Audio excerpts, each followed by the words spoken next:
Feliz jueves para usted y para todas las personas que ya nos acompañan por los 91.9 FM y también por el canal Claro 458 y las redes sociales, donde ya nos encontramos en vivo a esta hora para contar lo que pasa en los temas económicos. Y es que reaparecen las tensiones comerciales entre el sur de China ante informes de nuevas restricciones. Las tensiones comerciales entre Estados Unidos y China han sido considerablemente un apetito por el riesgo este mes y volvieron los mercados esta semana a estar en mucha tensión, ya que los informes han mostrado que Washington está considerando tomar represalias por las restricciones a la exportación de tierras raras por parte de China. Estados Unidos está considerando entonces restringir una serie de exportaciones de software a China, según han mostrado unos informes que se conocieron este miércoles. Es una medida que podría generar la ira de Pekín y desencadenar una nueva guerra comercial entre estos dos gigantes económicos. Un nuevo capítulo entonces que se abre en toda esta situación que ya se le ha estado haciendo un seguimiento durante esta semana, y se espera entonces que haya finalmente un encuentro con el presidente Xi Jinping, el presidente de los Estados Unidos, algo que está todavía tambaleando. Si bien las tensiones comerciales no afectan directamente a la industria de las criptomonedas, la volatilidad del mercado ante una nueva guerra comercial provocó que los inversores se distanciaran de las criptos durante el mes de octubre. Los activos refugio como el oro más bien han atraído grandes entradas de capital, mientras que las acciones de tecnología fueron las preferidas entre las inversiones orientadas al riesgo durante este mes que ya casi va cerrando, y que muestra lo que significa entonces este impacto que puede estar dejando estas tensiones, cerrando el décimo mes del 2025. 6:14 minutos, un mensaje muy breve y ya seguimos con más invitados, noticias aquí en Primera Página. Somos Credicorp Capital, compañía de asesoría financiera y gestión de inversiones. Hacemos parte de uno de los grupos financieros más grandes de la región, lo que nos da un respaldo sólido y confiable. Contamos con un equipo experto con los más altos conocimientos y estándares en diferentes líneas de negocio, brindándole una asesoría personalizada y centrada en cumplir sus objetivos financieros. Más información en credicorpcapital.com, vigilado por la Superintendencia Financiera de Colombia. 6:14 minutos, vamos a conocer cómo se han comportado a propósito de China los mercados asiáticos y las reacciones que se vienen dando durante este jueves 23 de octubre. En Primera Página Radio, las bolsas del mundo. La bolsa de Tokio volvió a perder por culpa de las firmas de semiconductores y de SoftBank. La nueva primera ministra de Japón, Sanai Takaichi, está preparando un paquete de estímulo económico a gran escala destinado a frenar la inflación y apoyar a los hogares. Se espera que el paquete supere el plan de los 13,9 billones de yenes que se registraron el año pasado, y centrándose así en medidas antiinflacionarias, es lo que ha manifestado la primera ministra. Washington, por su parte, está considerando frenar las exportaciones impulsadas por software a China tras endurecer Pekín el control sobre las tierras raras, lo que hizo que hoy el Nikkei de la bolsa de Tokio cerrara con una baja del 0,02%, especialmente por las empresas del sector de los semiconductores. El grupo de telecomunicaciones a inversión SoftBank, que es uno de los pesos pesados del mercado, aglutinó el mayor volumen de operaciones, pero se devaluó un 4,66%. El indicador Topix, que incluye a las firmas de mayor capitalización, perdió este jueves un 0,39%.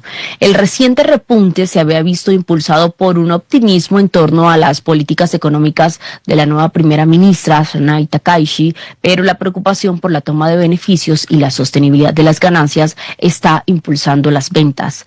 El índice de referencia de la bolsa de Shanghai ganó este jueves un 0,20% y el parque de Shenzhen un 0,16%, mientras que el Hang Seng, que es el principal índice de la bolsa de Hong Kong, gana un 0,72%. Pese al encuentro entre el presidente de los Estados Unidos y su homólogo chino, la próxima semana en Corea del Sur, el Kospi, que es el principal índice de la bolsa de Seúl, está bajando o bajó durante esta jornada más bien un 0,98% por la toma de beneficios tras 6 días consecutivos que se venían registrando con ganancias. El Kosdaq, que es el principal índice que agrupa a empresas tecnológicas de mediana capitalización, cayó un 0,81%. Y empezamos hablando de China y de su situación con Estados Unidos, y a propósito de esta, la segunda potencia económica del mundo, están anunciando que en el Partido Comunista, en el cierre del comité central de este partido, va a acelerar su independencia tecnológica, hacia allá es donde están apuntándole luego a este comité, y a promover mucho más el consumo interno, es lo que se ha dicho. Detalles de esto vamos a conocerlo con nuestros aliados de Radio Francia Internacional. Y en Pekín termina hoy el Comité Central del Partido Comunista Chino, en el que la economía, la tecnología y la ciencia han sido el tema mayor. China se plantea acelerar la autosuficiencia en ciencia y tecnología ante los cambios profundos y complejos que atraviesa el mundo. También ha anunciado que debe impulsar vigorosamente el consumo. Conversamos con Alicia García Herrero, economista jefe Asia-Pacífico del Banco de Inversiones Natixis, quien analiza las conclusiones de la reunión. Por los primeros discursos sabemos que China va a apostar por lo que ha apostado, yo diría, de manera muy clara desde la primera administración Trump y especialmente desde que acabara la pandemia, y es la tecnología, o sea, la industrialización con un gran componente tecnológico. Y no es tanto el consumo, ni los servicios, ni el estado de bienestar. Lo que China quiere es seguir exportando al resto del mundo y crear dependencias estratégicas, o sea, tener una situación de dominio de mercado en un número cada vez mayor de productos. Es entonces lo que se origina desde Asia. Y bueno, a esta hora saludo a nuestro analista que ya nos acompaña, el profesor Edgar Jiménez. Bienvenido, muchas gracias por estar con nosotros aquí en Primera Página, y empecemos su análisis durante lo que ha sido esta semana con muchas movidas, sobre todo políticas, tensiones comerciales en Asia. Pues muy buenos días, un saludo para toda la audiencia, para todo el equipo de trabajo. Y bueno, como siempre, noticias ahora relacionadas, todos los días estamos hablando de guerra comercial, Estados Unidos, China, tanto es que pues incluso ya nos llegó pues directamente por otros lados, por otros temas, pero digamos que esos debates alrededor de los temas comerciales, lo que se decía ahorita, y ya estamos pensando es en ese cambio que se viene dando en el mundo en materia económica, las hegemonías que van cambiando con el paso del tiempo. Y bueno, hablamos mucho de China, de su crecimiento. Aquí Colombia es testigo de eso, y basta con salir a las calles y empezar a ver cada vez más cantidad de carros chinos rodando, que lo hemos hablado por acá, por este medio varias veces. Y al mismo tiempo, a pesar de todas esas tensiones, esos conflictos que se pueden dar, si miramos los índices bursátiles y miramos Asia, tal vez el mercado de acciones de Japón, ahorita se hablaba también del índice de Corea, del Kospi, y en el mundo lo que seguimos viendo, y ha sido el discurso pues de este último año, y si no un poquito más, de máximos históricos. Entonces a veces las noticias no son tan buenas, eventualmente se da algún tipo de corrección, pero la tendencia sigue intacta, es decir, los precios de las acciones y las valorizaciones que se han dado siguen sin cambios, es decir, este año vamos a terminar un año muy bueno, y si estamos hablando de acciones en Asia, índices bursátiles, rentabilidades que tal vez muchos no esperábamos, particularmente no esperaba eso, ni en Estados Unidos tampoco. Y ya analizando y viendo un poco más en detalle Asia, hay algunos índices, ahí veo oportunidades en China, creo que, y hablando pues de esos temas de cambios de hegemonía, China se ha preparado para esto durante muchos años. Entonces esto es como, ahí sí como hablamos en la universidad, quien llega y se prepara y y no está alistando el examen un día antes. Entonces China lo ha hecho con un muy buen tiempo, como en espacio, una muy buena preparación, y los resultados se están viendo, y no simplemente como para salir del paso, sino que estructuralmente ha planteado un modelo que está funcionando. E insisto, tanto está funcionando que en las calles del mundo estamos viendo cómo este tema de China crece y crece, y hay mayor interés en conocer, incluso hablando del turismo y todos estos temas, en visitar ese país y el desarrollo en infraestructura. Y si quisiéramos comparar ciudades en China con Estados Unidos, pues China, o sea, se empieza a emerger, o ya emergió, pues como en un capítulo muy importante.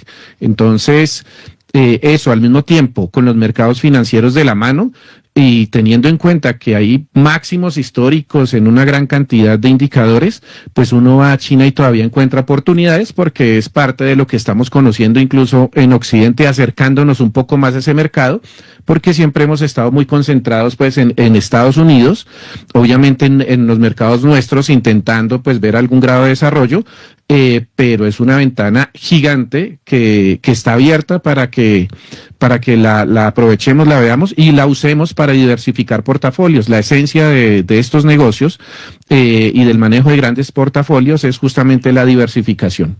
Profesor, usted mencionaba algo que me llama la atención, y es los máximos históricos que vienen registrando, sobre todo las bolsas de Asia. ¿Esto en general es una sorpresa para el mercado, digámoslo, cómo se ha mantenido este tema de los máximos, o a eso se refiere? Sí, digamos, hay algunos indicadores que usamos para evaluar y miramos la historia un poco, y esos indicadores muestran que estamos en unos niveles, lo que llamamos desde el punto de vista técnico, de sobrecompra. Los indicadores nos muestran sobrecompra o sobreventa. Digamos que en palabras del día a día es como si los indicadores me empiezan a decir si esto tal vez está muy alto o esto tal vez está muy bajo, y es momento de tomar una posición contraria. Esos máximos históricos, para mí, digamos particularmente, yo insisto, digamos que me sorprenden en parte, pero desde el punto de vista absolutamente técnico, hay unos principios básicos en ese mundo, y es siga la tendencia. Ahí sí, como pasa en el día a día, y como decían por ahí, a mí me ha ido muy bien por no llevarle la contraria a nadie. Entonces no hay necesariamente que ir tan fuerte contra el mercado, es nadar contra la corriente. Nada está muy alto o nada está muy bajo necesariamente porque yo lo digo.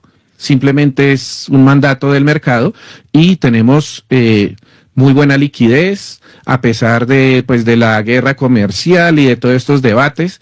Como siempre digo yo, pues en el mundo y en general, cuando las cosas van bien, tienden a seguir bien, entre comillas, y si hay liquidez, los clientes necesitan tener sus portafolios en alguna parte. Entonces yo podría haberles dicho hace un año, no, pues vendamos todas las acciones, o de Estados Unidos o de Asia que estamos hablando, e inmediatamente la pregunta suya va a ser, bueno, ¿y con esta plata yo qué hago?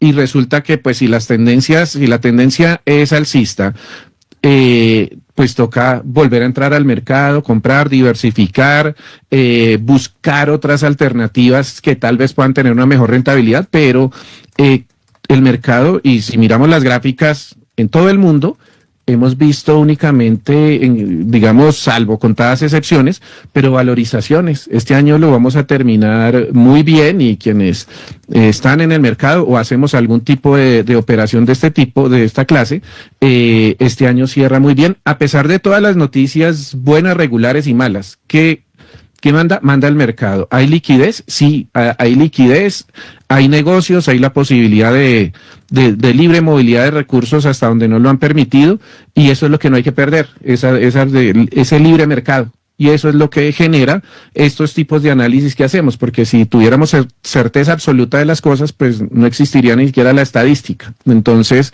por ahora la tendencia es claramente alcista. O sea, alguien dirá, pues realmente no es sorpresa porque venimos subiendo. Entonces simplemente lo que hay que hacer es mantener. ¿Cuál es la recomendación puntual? Y lo decíamos, lo he dicho todo este tiempo, la prudencia.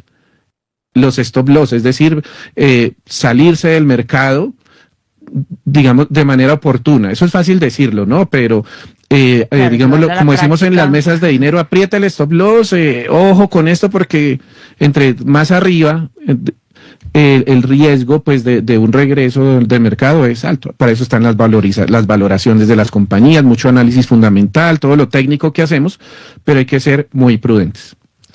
Prudencia entonces en el mercado en general. A las 6 de la mañana, 27 minutos, un mensaje en acciones, con Acciones y Valores. Son más de 65 años de experiencia que garantizan el mejor manejo para su dinero. Transferencias internacionales ágiles y fondos de inversión rentables, todo en un solo lugar. Infórmese en www.axivalores.com.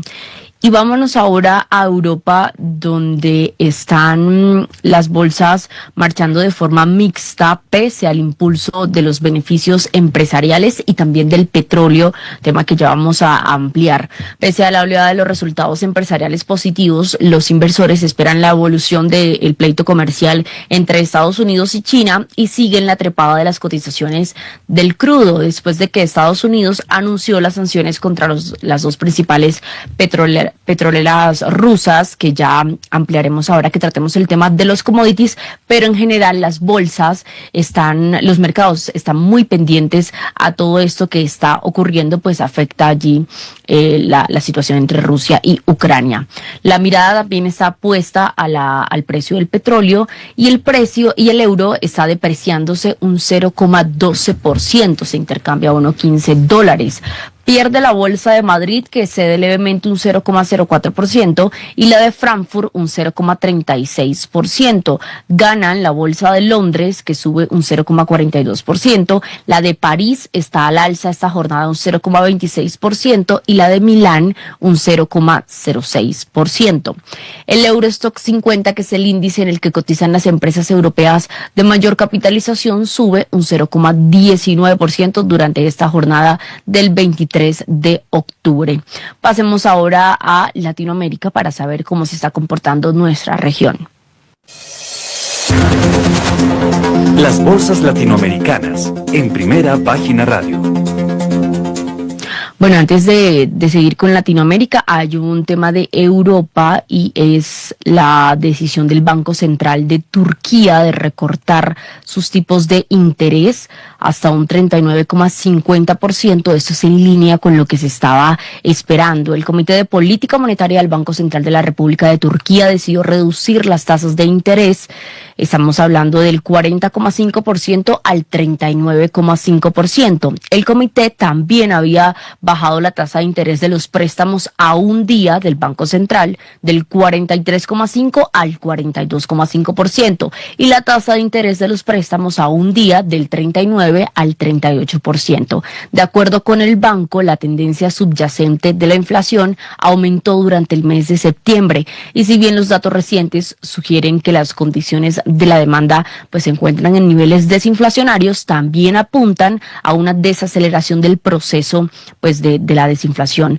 Los riesgos de la reciente evolución de los precios, en particular los de alimentos, plantea entonces este proceso y lleva al banco a tomar estas decisiones a través de la expectativa de inflación y el comportamiento de los precios, que aseguran se han acentuado. Ahora sí, a las 6 de la mañana, 30 minutos, vamos a conocer cómo se está comportando las bolsas en Latinoamérica, para tener entonces un balance más completo de lo que está ocurriendo en nuestra región. Y es que los tres índices de referencia de la bolsa de Nueva York cayeron al cierre del miércoles, principalmente por las nuevas preocupaciones en la guerra comercial entre Estados Unidos y China. El índice del Dow Jones de Industriales bajó un 0,71%. El Standard & Poor's 500 registró una pérdida del 0,52%. Y si revisamos el Nasdaq Composite, se depreció hasta un 0,93% en la última jornada, que fue el cierre de ayer. Así las cosas, ¿qué pasó en nuestra región? Pues que el índice Merval de la Bolsa de Buenos Aires ganó un 0,80%, el índice Bovespa de Sao Paulo se recuperó un 0,55%, el IPC de la Bolsa de Valores en México rompió la racha de 3 jornadas consecutivas que ya llevaban pérdidas y registró entonces una variación positiva. El MSCI Colcap de la Bolsa de Valores aquí en Colombia tuvo un alza del 1,44%. Y finalmente, la Bolsa de Valores en Santiago de Chile, con su principal índice bursátil, el Standard & Poor's IPSA, se devolvió un 0,72% en esta última jornada. Y a propósito de Latinoamérica, regresamos con nuestros aliados de Radio Francia Internacional, porque en Argentina hay toda una tensión, ya que el presidente Javier Milei está enfrentando un cierre de campaña tras la renuncia del canciller Bertain, y las legislativas van a medir un poco el respaldo a su gobierno. En Argentina está previsto hoy el cierre de campaña de cara a las elecciones legislativas de este domingo, que servirá para medir muy especialmente la aceptación o el rechazo a la gestión del presidente Javier Milei. El mandatario y su partido Libertad Avanza tendrán un mitin político de cierre esta tarde en la ciudad de Rosario. Pero justo antes de los comicios, Milei ha recibido un duro golpe a su gobierno, y es la renuncia del canciller Gerardo Bertain. Análisis de Jorgelina Jiménez Ruiz, quien es politóloga del Observatorio de Política Exterior de Argentina. Las causas que ha llevado a la renuncia tan repentina de Bertain, por un lado, es una diplomacia, si se quiere, paralela, encausada sobre todo por el asesor presidencial, que es Santiago Caputo, donde también se busca de alguna forma hace tiempo ya subordinar, si se quiere, lo que es las relaciones exteriores, todo eso subordinarlo a un núcleo duro dentro del círculo presidencial, en donde tienen como principal objetivo más que nada los relacionamientos con un solo eje, con el hemisferio occidental, encabezado por los Estados Unidos, también con Israel y demás. Y la anterior reunión que hubo, a partir de allí, se pudo ver una gran rispideces dentro del gobierno que han llevado, ¿no?, a que el canciller no tuviera más que presentar su renuncia. 6:33. Allí está lo que pasa en Argentina, donde hay mucho seguimiento a la situación de las tensiones políticas que mueven también el mercado en general. Saludo a esta hora a Edgar Álvarez, él es director de inteligencia competitiva de Coasmedas, es economista, líder en transformación digital y tiene una trayectoria como en las investigaciones y modelos económicos del sector cooperativo financiero. Muy buenos días, bienvenido. Y bueno, ¿usted cómo analiza todo lo que pasa en Latinoamérica y especialmente en sus mercados y aquí en Colombia a propósito? Hola, muy buenos días. ¿Me escuchan? Sí, señora, ahí lo escuchamos. Hola, claro. muy buenos días para ti, muy buenos días para todos los colegas, la mesa de trabajo y para todos los audioescuchas. Muchas gracias por la invitación. Y pues básicamente yo creo que estamos en un marco de cambio de mercados y de cambio de portafolios. Hace no más de 2 años pues estábamos mirando, o las miradas estaban puestas en pues el Standard & Poor's 500, la bolsa de Estados Unidos, refugios como siempre por el tema de la superinflación a nivel mundial, pues en todo el tema del oro y otro tipo de metales. Pero yo creo que ahora es muy importante mirar todo lo que son las economías emergentes y como tú lo mencionas, pues tanto el indicador de Brasil, Chile, los cambios que están pasando en Argentina, pues están dando unos resultados muy importantes en las petroleras también. En Brasil, y pues estos cambios han permitido que pues todos los inversionistas y toda la economía gire en torno a ese crecimiento en la región. Para entrar un poco en el tema de Colombia también, que hace parte de esta región, pues estamos viviendo básicamente una fiesta desde hace un año, pues con la bolsa, porque se han dado retornos en promedio por encima del 40%. Entonces yo creo que eso es positivo. Y es positivo en el hecho que demuestra que hay una consolidación, por ejemplo, de materias primas y que en un temor mundial, porque ayer estaba viendo una gráfica del temor y la codicia, y hay temor a nivel mundial. Y eso está generando que grandes capitales e inversionistas extranjeros estén mirando pues estén mirando los mercados latinoamericanos. También es importante, y creo que eso está impulsando mucho el tema de que la gente está esperando un cambio de ciclo de políticas de izquierda a políticas de derecha. Y eso, sin entrar en un tema político propiamente dicho, ayuda al dinamismo anticipado de las perspectivas de los economistas y de los inversionistas. Entonces a mí me parece que es muy positivo y creo que hay oportunidades allí. Yo, por ejemplo, acá y pues en la mesa de dinero también, estamos mirando muchísimo el crecimiento de los emergentes.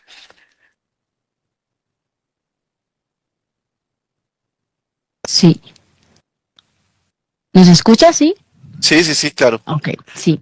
Le preguntaba un poco por el tema de las inversiones, esto que usted plantea de un cambio en las dinámicas políticas que ayudan a favor en cuanto al tema de las inversiones aquí en Latinoamérica. Sí, por supuesto. Yo creo que es importante tener siempre los análisis técnicos y es importante siempre mirar los retornos de las grandes compañías. Pero hoy en día yo creo que el mundo, las decisiones se están tomando también en torno a lo político. Escuchaba uno el que decía que ahorita lo económico es político y considero que los países emergentes y los indicadores, sobre todo en Chile y en Brasil y Colombia, que van muy pegaditos y muy de la mano, nos han permitido tener 1 año y medio más o menos de retornos importantes. Mencionaba yo entre un 40% en Colombia, en Brasil de un 35% de retornos. Y eso debería llamar la atención para la inversión extranjera. Yo creo que el tema de la inflación y los indicadores macroeconómicos no han sido una barrera para el crecimiento de los mercados.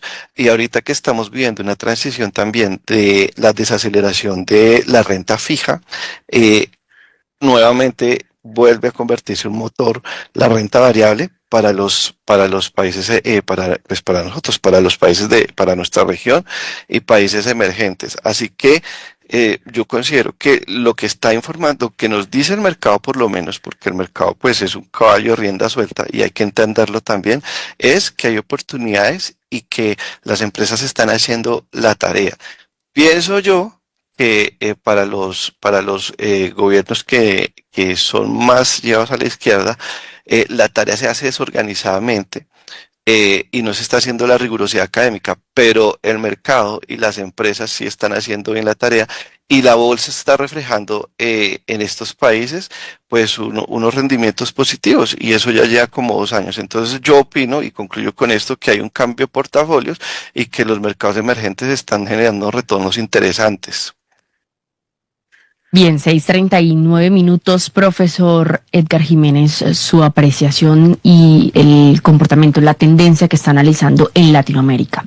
Sí, justamente hablando de emergentes y Latinoamérica, lo que se observa son oportunidades interesantes y si estamos aquí en la región, particularmente Colombia, por el otro lado Brasil lo hemos estado estudiando también y hay unos informes muy interesantes en Primera Página Televisión, precisamente en las tardes, también unos cierres de Brasil muy oportunos, y uno se da cuenta de una gran cantidad de compañías, de una diversidad de negocios y de industrias que hacen parte del mercado de acciones que sorprende. O sea, definitivamente hay que dedicarle tiempo y vale la pena.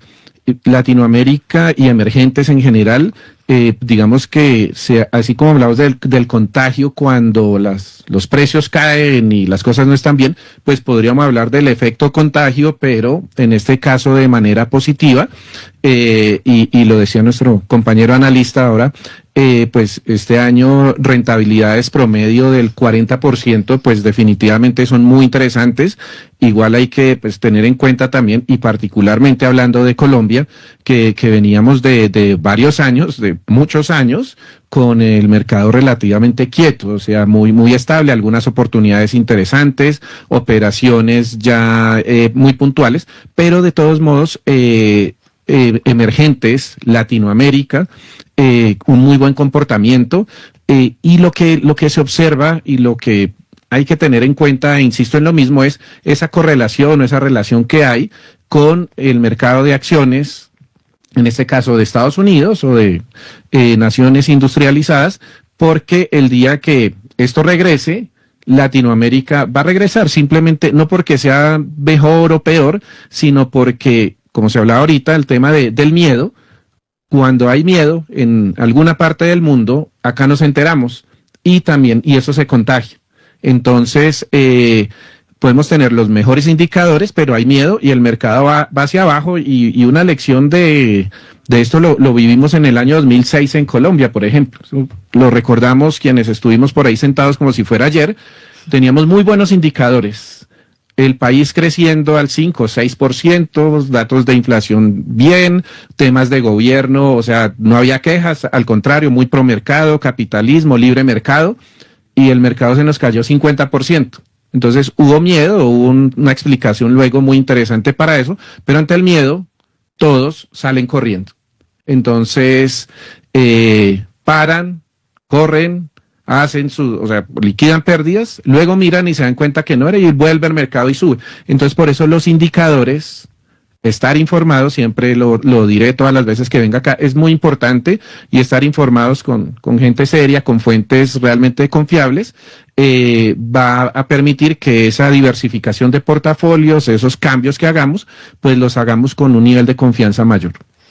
6:43. Pasemos ahora a hablar en detalle de lo que está pasando con el petróleo ante estas nuevas sanciones que se registran por parte de Estados Unidos a las gigantes petroleras rusas. Una información que nos tienen en detalles a esta hora de nuestros aliados de Radio Francia Internacional.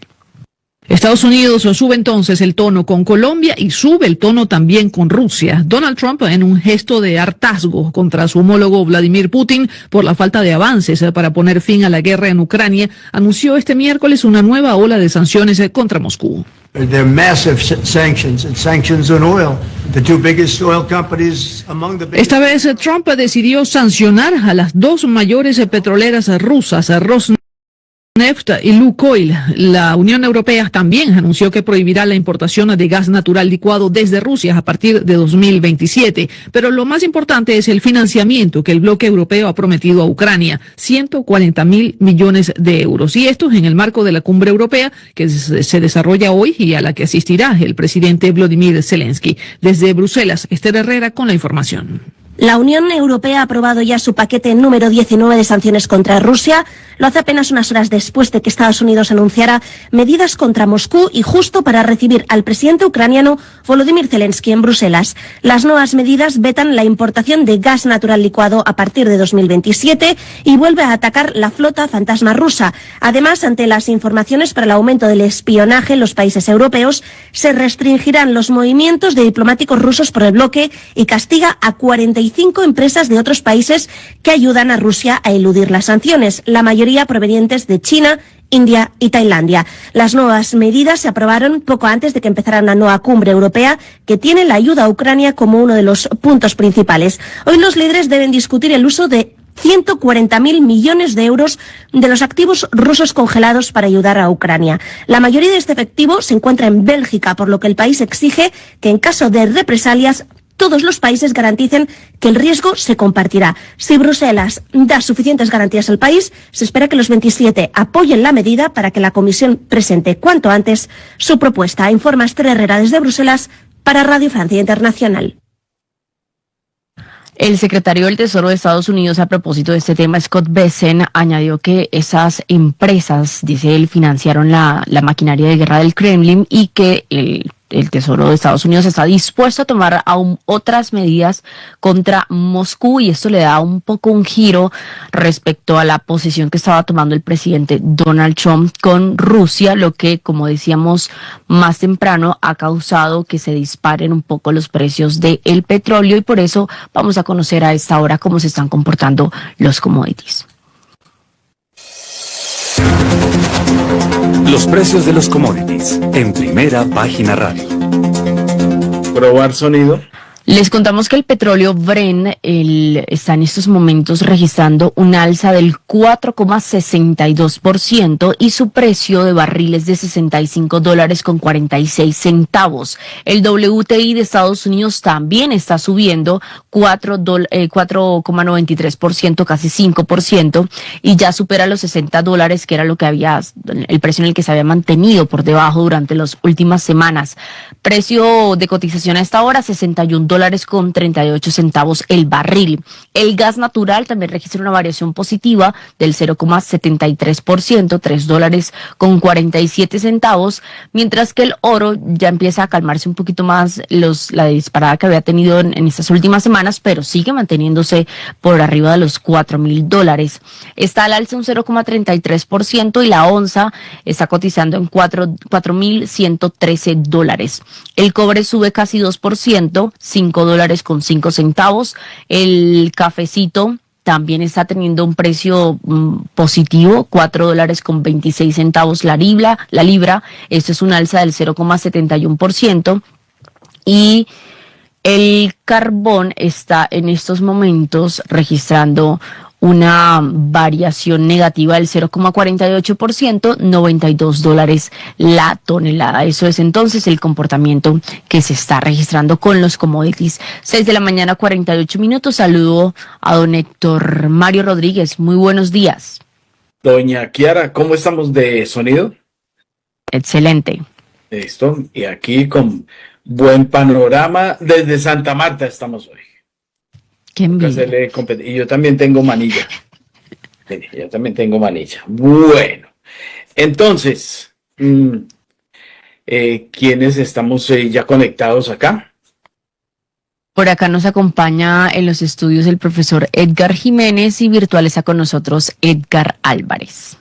Listo. Bueno, como tenemos un invitado a las 7:10 sobre un tema muy interesante que puso a volar hace unos meses, Primera Página, vamos a tocar otro tema muy coyuntural. Venga, a ver, les cuento historia, porque, bueno, Edgar ya habló sobre la coyuntura mundial y el asunto, ¿o cómo vamos? Sí, señor, ya estamos metidos con commodities. Bueno, exactamente, es que lo que no quiero es tener invitados para invitarlos para que no hablen. Ya, entonces ahora sí hablo yo. Bueno. Cabalgata, terrible, ya estamos casi por fuera, ¿no? Entonces esto aquí no hay nada que hacer, ya nos toca, yo que me burlo que nos toca desde octubre salir de vacaciones, pues desde octubre vacaciones de millonarios, como van las cosas, porque eso ya, así por números, ya quede una esperanza vaga, es mejor que sea vaga y no que el asunto tome fuerza porque el equipo está muy mal. Bueno, entonces, bueno, y el Barcelona, que es por el que hay que sacar pecho cuando las cosas andan oscuras, 6-1, ¿no? 6-1, los niños de 17 años. Bueno. Pero los oscuras con su millonario porque hay otros a los que sí les va mejor en el fútbol local. Sí, pero bueno, esos son otros. Yo hablo de lo que me consta. Yo no hablo de lo que no me consta. Bueno, entonces, hagámosle al asunto. Venga, les cuento una historia que es muy importante y que tiene que ver mucho con lo que acaba de pasar anoche. Anoche Donald Trump, como lo vieron ustedes en el noticiero de apertura, tras materializar el octavo ataque a una embarcación en aguas caribeñas, o en esta vez del Pacífico, muy cerca de la región, pues lo cierto es que advirtió que ya ejecutó la decisión de no girar más a Colombia. Eso, como ustedes lo vieron, tiene que ver con $207 millones que estaban en la ayuda para este año. Eso no pesa nada, o sea, eso en verdad no tiene un peso significativo en el intercambio entre Estados Unidos y Colombia, pero si uno mira, que eso es lo que quiero invitarlos a que chequeen, por aquí tengo el cuadrito. Si uno mira cuál es la mayor ayuda, son 117 millones de dólares que vienen a través de la Agencia para el Desarrollo de Estados Unidos. La Agencia para el Desarrollo de Estados Unidos es la USAID. La USAID ha sido una fuente inagotable por años, por décadas, de los envíos de dineros a ciertos programas de toda índole en Colombia. Eso se ha venido reduciendo. La sola ayuda de Estados Unidos hace 2 años fue de 800 millones. El año pasado cayó a 580 y ahora a 207 millones bajo el nuevo gobierno, porque el nuevo gobierno ya había anunciado que iba a acabar con la USAID y de hecho lo hizo. Curiosamente, que ahí es donde viene la anécdota, pero muy puntual. El pasado lunes, ustedes vieron que un portal muy importante y muy bueno, porque eso hay que reconocerlo, que se llama La Silla Vacía, que tiene eminentemente información política y tiene buen equipo investigativo. Eso hay que reconocerlo. Y paró sus publicaciones. Voy a tratar de encontrarla aquí mientras voy desarrollando esta visión rápida. Bueno, me quedan 7 minuticos para conectar. Por favor, ténganme paciencia, pero esto hay que contarlo como es. El asunto es que no aparecieron noticias en La Silla Vacía por decisión de su propietaria, Juanita León, cuasi propietaria, perdón, Juanita León. Entonces, eso ¿con qué tenía que ver? Con lo que había que sucedido el fin de semana. El fin de semana Estados Unidos, por Donald Trump, decidió que iba, tras el rifirrafe con Gustavo Petro, a cortar la ayuda a Colombia. Pues no es significativo, como vuelvo y digo, desde ese punto de vista, pero 207 millones de dólares son muy importantes para muchos programas que tiene que tenía la USAID en Colombia. Curiosamente, porque hila uno lo que pasó allá con lo que pasó con La Silla Vacía. Es que La Silla Vacía tiene recursos de la USAID, provenientes de la USAID. Y no solo La Silla Vacía, muchos otros medios que se califican independientes en Colombia tienen recursos para varios programas informativos con la USAID. ¿A dónde va mi punto?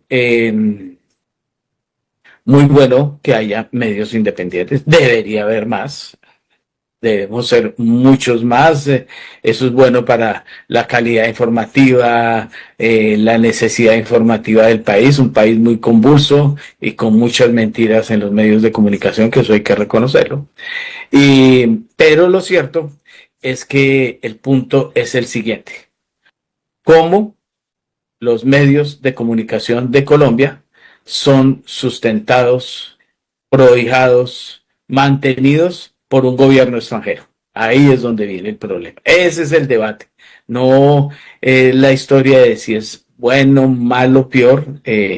Yo en alguna conversación pública que hice, porque esto lo vengo diciendo hace mucho rato, advertí que imagínense que un día de estos digamos que la USAID de la Federación Rusa está enviando dinero a Primera Página para que haga informaciones distintas a las que se hacen comúnmente en los medios de comunicación colombianos, muy alineados o a la derecha o al capitalismo o a lo que sea, por ese influjo. En ese caso sería para el otro lado, pero bueno, ahí estamos en el debate. El debate es cómo diablos los medios de comunicación cayeron, especialmente los que se catalogan como nuevos, los nuevos digitales, los nuevos negocios. Casi todos están en manos de la USAID. Eso es una cosa que uno nunca puede caberle en la cabeza. Y eso se une a otro asunto. El asunto no es ese único. Primera Página contó en alguna ocasión, tras la muerte de el fundador de Koala. Ustedes saben que el grupo Koala es un grupo muy importante de la familia León. Tras la muerte del empresario José León Dub, que es el fundador de Disan, de la Silla Vacía, entre otros, que eso no es malo, porque se necesitan recursos para hacer estos negocios, que el periodismo y las publicaciones son un negocio, esto no vengan con otros cuentos raros.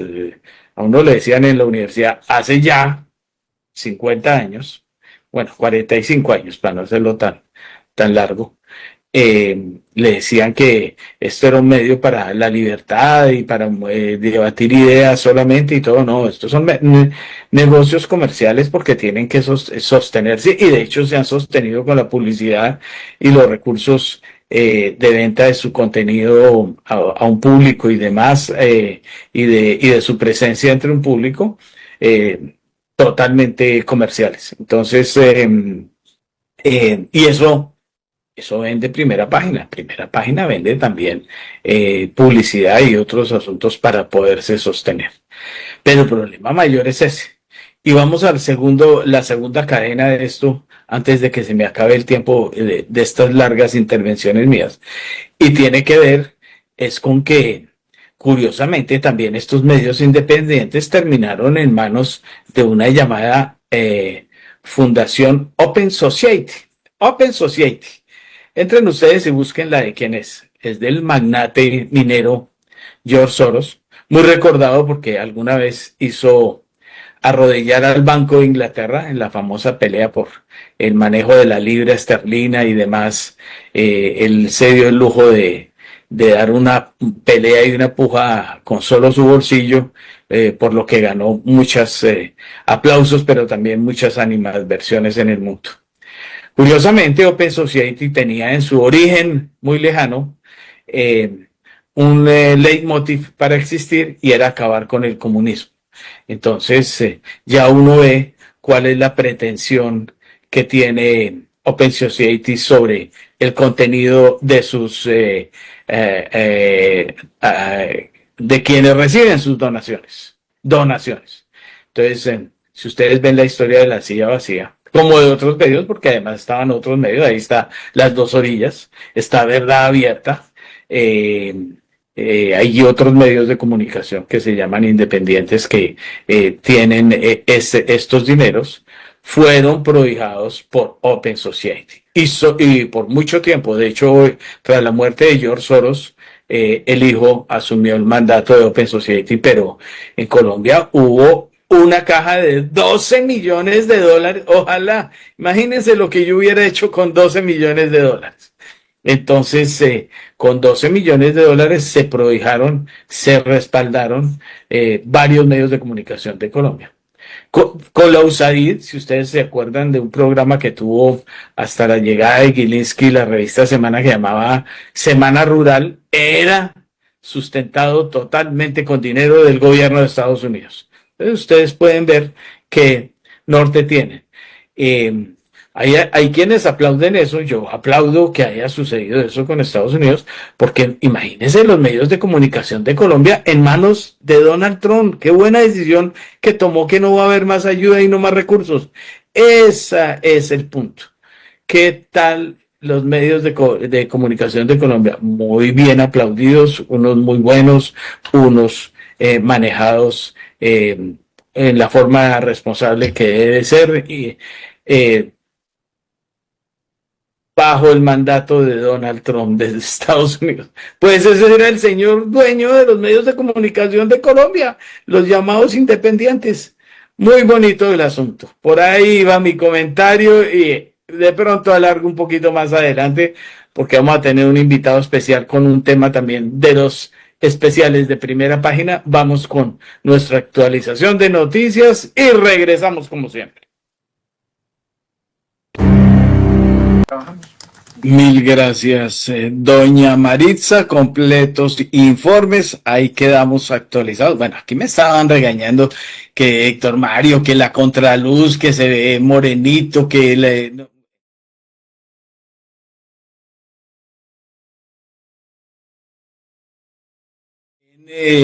la maleta abierta con, bueno, no voy a decir que hay ahí la cama descuadrada. Entonces, déjenme aquí, mire, ahí estoy con un sol radiante ya a esta hora y ya les vamos a ampliar una situación que está ocurriendo en el aeropuerto El Dorado, ¿no? Por densa niebla Sí. están desviando vuelos en el aeropuerto El Dorado. Esa es la noticia de última hora para que entremos en noticias de hoy, no de hace 8 días. Kiara, ¿en qué estamos actualmente? Estamos, que le cuento lo del Dorado. No, ¿en qué estamos? Ok. Ya, lo del Dorado ya lo Pendientes conté. con Edgar Leyton, don ¿Qué tiene Edgar Ley? Héctor Mario. Entonces hagámosle. Bolsa, de una. Vamos Bueno, a conocer de cómo una. cerraron los mercados. Y ya tenemos al invitado, me avisan cuando esté el invitado listo. No, todavía no. Listo, Bueno, ya la ves. entonces listos. En Primera Página Radio, las acciones de Colombia.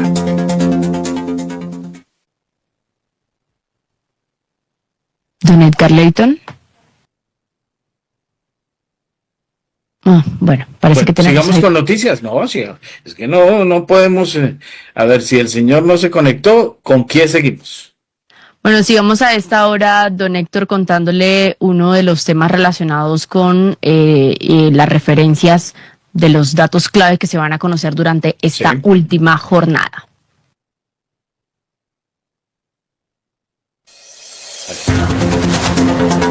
En Primera Página Radio, las claves de la jornada.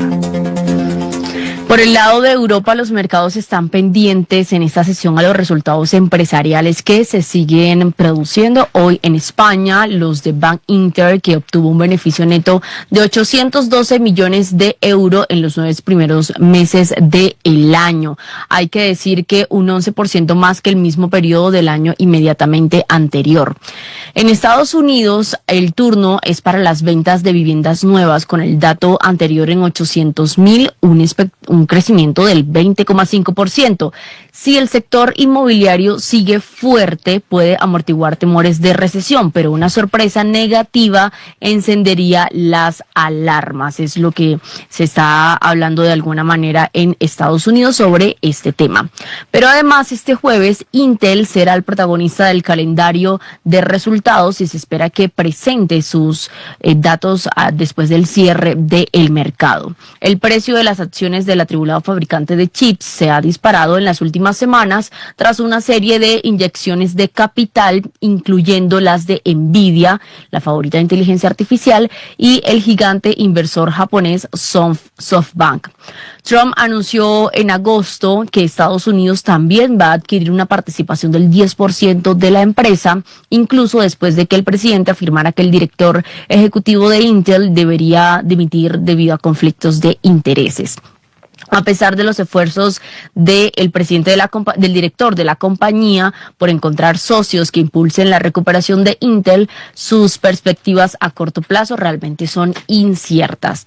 Intel ha luchado durante mucho tiempo para mantenerse al día en la carrera armamentística de inteligencia artificial con competidores como Nvidia y Advanced Micro Devices, mientras que su negocio de fabricación de chips por contrato, objetivo de una fuerte inversión, ha quedado rezagado respecto a otros líderes mundiales.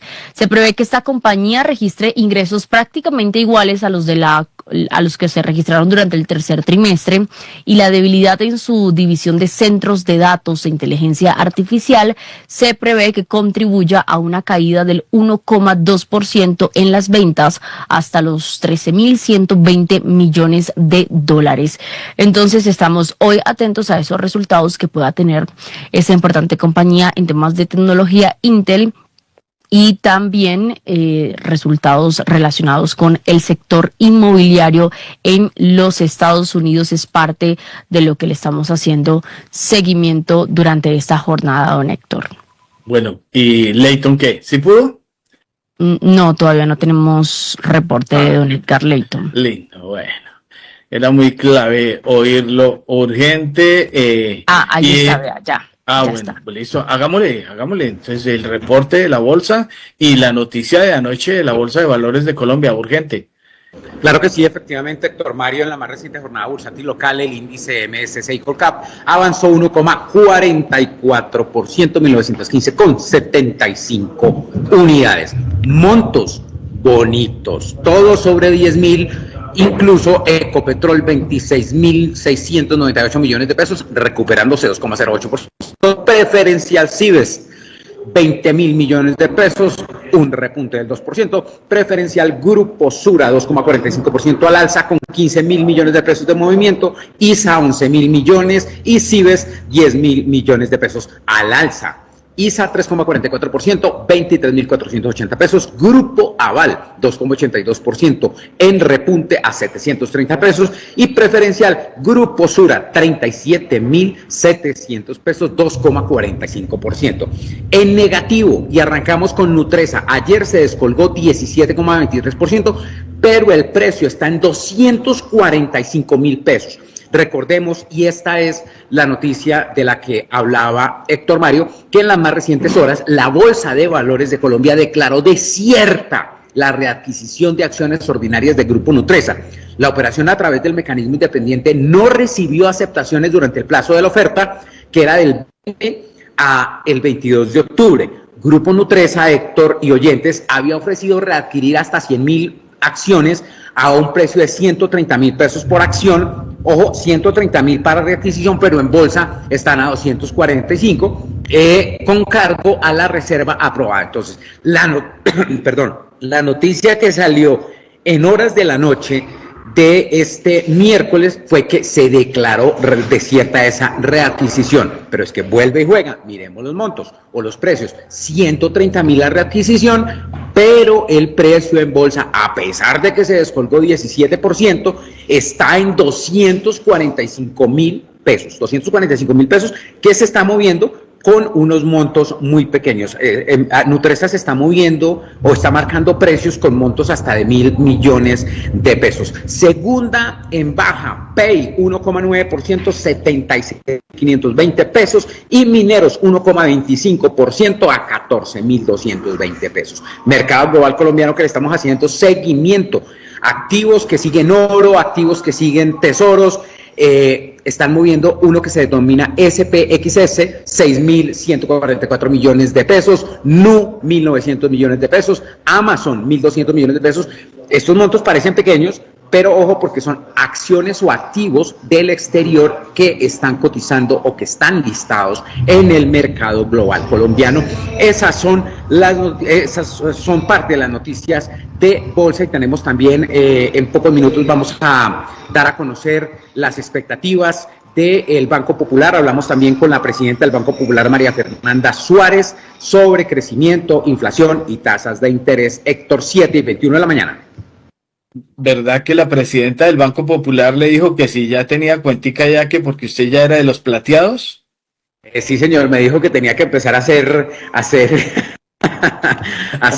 cuentas, porque hay una población muy alta, alrededor del 20% que puede estar pasando, no, casi 30%, que puede estar pasando los 50 años, y es que precisamente la presidenta del Banco Popular, junto con ADL, que es la plataforma digital, ADL es el área tecnológica de Grupo Aval, presidida por María Margarita Albir, y el Banco Popular y ADL presenta. ¿Nieta de quién? Nieta de Luis Carlos Sarmiento Angulo, quien preside ADL. Las dos entidades y las dos presidentas, Popular y ADL, presentaron la primera plataforma digital gratuita para mayores de 50 años, sector el Club Plateado. ¿Qué nos decían ellos? Sí, listo. Ahorita continuamos con esto. Exactamente. Bueno, entonces, oiga, Kiara, aprovechemos, ya que tenemos la presencia de nuestros analistas en Javeriana Estéreo, pues adelante. Muy bien, sigamos. Bueno, aprovechemos que está por acá don Nelson Vera ya acompañándonos. Le damos la bienvenida para arrancar con su análisis de esta semana, don Nelson Vera, de los temas internacionales, y si se quiere meter de una con Colombia. Adelante. Perfecto. ¿Tienes algún tema en particular o simplemente panorama? Bueno, el panorama general, venga, Nelson, lo de siempre, el panorama general, pero cortico, y algo que tenga puntual que decir, pero tratemos de ayudarnos, que tengo ya, ahora sí apareció mi invitado de hoy, entonces vamos a tratar de comunicarnos, que tenemos un tema que puso sobre la mesa Primera Página hace unos meses y que tiene que definirse en las próximas horas, y es muy importante, además desde el punto de vista temático, salud, y segundo, por un negocio megamillonario que viene en Colombia. Ok, perfecto. Bueno, si uno mira lo que está pasando ya bien entrado el periodo de otoño en el escenario macro es, mire, nosotros comenzamos el año con un fuerte sesgo bajista, por ejemplo, en el crecimiento del PIB real, ante todo por la mala idea de una administración Trump que entró con un choque de oferta negativo, la errática política arancelaria. Pero han pasado ya 3 trimestres, se va a hacer el año 2025, y uno en verdad ha estado sorprendido con la resistencia de la economía. Vamos a estar probablemente terminando este año con expansiones cercanas al 2% en el crecimiento anual en los Estados Unidos, que es mal contado su crecimiento potencial. ¿Es una desaceleración frente al 3% de años anteriores? Sí, pero pues usted no puede siempre terminar recalentado porque tiene los problemas inflacionarios que teníamos. Entonces, cuando uno va y mira los datos, tenemos eso allí.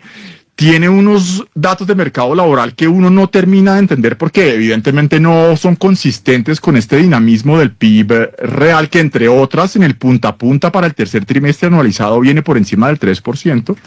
Uno tiene una tasa de desempleo que sí se ha deteriorado en el margen del 4.2 al 4.3, pero uno como macroeconomista tiene que ver, siempre tiene que ver la punta de oferta y demanda, y se han venido abajo las dos. Entonces la tasa de desempleo está relativamente constante. Uno tiene menor oferta laboral por temas tanto de inmigración y otros, y tiene menor demanda laboral, que eso es lo que usualmente uno le hace seguimiento con estos famosos números de los payrolls, que han colapsado de los 130.000 a algo cercano al cero, 20.000, 25.000. Entonces eso es difícil de leer, sobre todo para un banquero central. Entonces entramos en la discusión de entonces qué espacio hay para reducir tasas de interés, por lo menos en los próximos 6 meses, cuando la tasa de intervención del Fed hoy está en el rango 4.25. Entonces uno siempre tiene que comenzar esa discusión en dónde está la inflación y para dónde proyectamos que va. Y si uno mira los datos duros, es que mire, los datos no son buenos. Tenemos una persistencia inflacionaria con una tasa de inflación subyacente que se va a revelar este viernes, que probablemente está estancada cerca del 3%, hace un año estaba mucho más cerca del 2,5%. Entonces, infortunadamente, los bancos centrales, en su tarea de mediano plazo, de anclaje de las expectativas de inflación, tienen muy poco espacio para relajar sustancia restrictiva. Y eso es lo que tiene que asegurar el Fed a mediano plazo, 4 años y medio después de incumplimientos consistentes en su meta de inflación. Entonces, si uno mira eso acá en Colombia, pues tiene un panorama un poco más desalentador, porque tiene pérdidas de crecimiento potencial, que antes eran del 4,5%, hoy por copa son 4 o 5%. Tiene un PIB que va a crecer este año entre el 2,5% y el 2,7%, con un desbalance de la demanda agregada superior al 4% en su expansión real, excesivamente recargada en el consumo y en el consumo público. Y pues uno ve que el Banco de la República sí tiene una postura contractiva. No quiero entrar en la discusión interminable de la tasa de interés real neutral, pero una tasa del 9.25, pues si uno mira una persistencia inflacionaria del 5% en las núcleos, que está en el 5.1, 5.2, y probablemente el cierre de año va a estar en el 5.3, 5.4, según la última encuesta de Fedesarrollo, pues le dice a uno que en su tarea de mediano plazo, de mandato constitucional del Banco de la República, debe mantener esa postura contractiva porque tiene elementos o desafíos cíclicos muy importantes. Y cierro con esto, no solamente son los desafíos cíclicos, sino que los riesgos un poco más estructurales, dadas las complejas faltantes fiscales que observa el gobierno central, está incrementando las posibilidades de un escenario, y en esto vamos a sacar un documento en los próximos días, de la llamada dominancia fiscal. Es cuando los problemas fiscales son tan graves como los que tiene hoy Colombia, de unos pagos por intereses casi rozando el 5%, bueno, que sí con las operaciones de crédito público no hacen el 4.7, 4.5, 4.3, igual de insostenible, eso era 3% pre-pandemia, déficit cercanos al 8% del PIB, un stock de deuda pública superior al 60% del PIB, eso comienza a contaminarle múltiples esferas de la política pública, y lo primero que se comienza a contaminar es la política monetaria y la inflación, pero yo repito, no es un problema simplemente cíclico de demanda agregada de nuestro G, del delta G, del consumo público. No es solamente eso, es un problema que podríamos estar desencajando aún más las expectativas de inflación si el mercado llegara a comenzar a dudar que el Banco de la República no va a ser lo suficientemente restrictivo por las preocupaciones de diluir ese stock de deuda pública que puede ser insostenible, superior al 60% del PIB, o porque los pagos en intereses como proporción del PIB lucen totalmente inmanejables. Y mucho se ha hablado en los últimos meses sobre cómo el Banco de la República ha bajado su tasa de intervención del 13.25 al 9.25 y dado los desmadres fiscales, pues las tasas de los precios han subido, llegaron a picos del 13%, opción del 12%, como queriendo decir que es que la tasa del Banco de la República y la financiación pública del gobierno en la curva de rendimientos ahora, entonces que usted quiera, 3, 5, 10 años, 30 años, no se hablan. No. Yo sé el mensaje que se quiere dar. La irresponsabilidad fiscal, en términos del delta, está primando sobre ese financiamiento de la curva de TES. Pero usted no me puede decir que no se hablan. No. Esas tasas de interés corto plazo y largo plazo sí se hablan. Y ya que tenemos acá los expertos del mercado de capitales, pues, ¿qué son las tasas de interés de largo plazo? Los promedios geométricos de las esperadas del corto plazo a la n potencia, ¿no? Entonces no digamos que no se hablan, sí se hablan, y tan sí se hablan, que los riesgos de dominancia fiscal, que no estamos allí, estrictamente hablando, no son despreciables. Bueno, muchas gracias. No tan cortico, ¿no, Héctor Mario? Qué pena.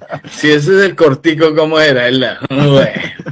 Don Nelson, gracias por su comentario. Bueno, llegó nuestro invitado especial. Yo ya lo iba a cancelar la entrevista porque así como los de la oposición critican las llegadas temprano del presidente, también ya la cita era a las 7:10, pero bueno, apareció. Ya yo sé que él está ocupado, está fuera de Bogotá, está complicado en otras cosas, pero tenemos un tema trascendental para mí, porque poquito se ha hablado de eso y nos parece lejano, pero es un tema muy clave, especialmente de negocios y del tema de salud. Eso hay que hacerlo. Se trata del congresista Carlos Eduardo Osorio. Ustedes saben que yo tengo mis restricciones para este tema político, especialmente en primera página, por todo lo que ha pasado en el país, pero este tema es trascendental y tiene mucho que ver con un trabajo que ha venido realizando en los últimos tiempos, primera página, y sobre el que alertó en diciembre del año pasado. Es un tema además que causó mucha conmoción en Estados Unidos, y el invitado especial es Carlos Eduardo Osorio, representante de la Cámara, miembro de la Comisión de Asuntos Económicos, tolimense, abogado, experto en varios derechos, entre ellos constitucional, ha hecho parte de la comisión de acusaciones, bueno, eso yo ni lo pondría en la hoja de vida, pero bueno, Carlos Eduardo, bueno, vamos a hablar de este tema. Resulta que en noviembre, en el 4 de diciembre exactamente de 2024, nosotros contamos, y aquí sigo a contraluz a pesar de lo que me siguen diciendo allá desde radio, prefiero eso a que me vean la cama extendida. El asunto es que el 4 de diciembre fue asesinado en Estados Unidos el CEO de United Health. Eso causó conmoción, si ustedes recuerdan, perseguido, además el personaje, el asesino que está siendo juzgado, alegó que una operación mal hecha por precisamente una empresa de salud lo había llevado a sus problemas bastante complicados, un tema cervical terminó mal operado y demás. Bueno, esa es la justificación del asesinato, pero esa no es el punto. El punto de United Health es que hoy está siendo investigada por los reguladores de Estados Unidos por muchas cosas que pasan allá y que pasan acá. Eso no hay que venir a decirnos acá, porque como ahora nos están vendiendo el tema de que por lo que está pasando en el sector salud, yo soy un damnificado con la nueva EPS, ustedes lo han oído aquí claramente, estoy sin medicamentos. Con lo que está pasando acá, se está justificando que lo que venía sucediendo en el sector salud colombiano era una delicia. No era así, pero era distinto. Entonces, United Health, cuyo CEO fue asesinado, está siendo investigada por hacer muchas de las cosas que están sucediendo acá, es cobrar por operaciones no hechas, hacer muchos de los asuntos que venían sucediendo acá, trasladar y tratar de no prestar los servicios como debían prestarse. Eso es otro debate que no vamos a entrar en este momento. Pero, ¿qué tiene que ver United Health con Colombia? Ese mismo día lo dijimos, aquí estoy leyendo la noticia, estoy al frente de la noticia del mismo 4 de diciembre. Dice, asesinado por un hombre enmascarado en las afueras de New York, Hilton, el CEO de United Healthcare, dueño de las clínicas El Country, La Colina y de Alianza Salud, una pequeña EPS, pero también muy importante, y por eso tiene que ver con este negocio, es que es dueño de Banmédica en Chile, que también tiene otra conexión con Colombia, y por los líos que está enfrentando United Health, las denuncias y demás, y lo que pasó, decidió vender sus operaciones en la zona. Entonces, Chile lo está vendiendo, Colombia lo está vendiendo, y vamos al punto. La pregunta para Carlos Eduardo Osorio, nuestro invitado especial, gracias por conectarse con nosotros, es esa. ¿Qué es lo que se está cerrando? De hecho, ya nosotros habíamos también publicado noticias de quiénes están interesados, cómo se está haciendo la posible negociación que vale entre 500 y 1.000 millones de dólares. O sea, esto no es una bicoca, es una operación muy importante, pero hay un debate que es el que está planteando Edward, y tiene que ver es con si lo compran fondos que pasan, pelechan y se van, o gente que tiene que ver con el sector y se necesita para que consoliden el sector de la salud. Carlos Edward, ahora sí lo dejo hablar. Doctor Héctor, muy buenos días. Un saludo muy especial para usted, para su maravilloso equipo de trabajo de Primera Página en Javeriana Estéreo, para Ricardo, que estuvo muy atento enviándome el link, y quiero, si usted me permite, ofrecerle una excusa por mi demora en la conexión. Espero que me la acepte. Explicable solo porque me encontraba desde las 6:30 de la mañana en otro medio de comunicación. Me convocaron para hablar de un tema como parecido al que usted al que me invita hoy, pero luego me preguntaron de presupuesto, de reforma tributaria y de otros asuntos que incluso si usted bien tiene hoy para tratar de reivindicarme con su señoría, tengo todo el tiempo del mundo para que hablemos de los temas que usted considere. Pero entrando en materia, doctor Héctor, quiero contarle que hemos tratado de prender las alarmas justamente sobre una operación que se puede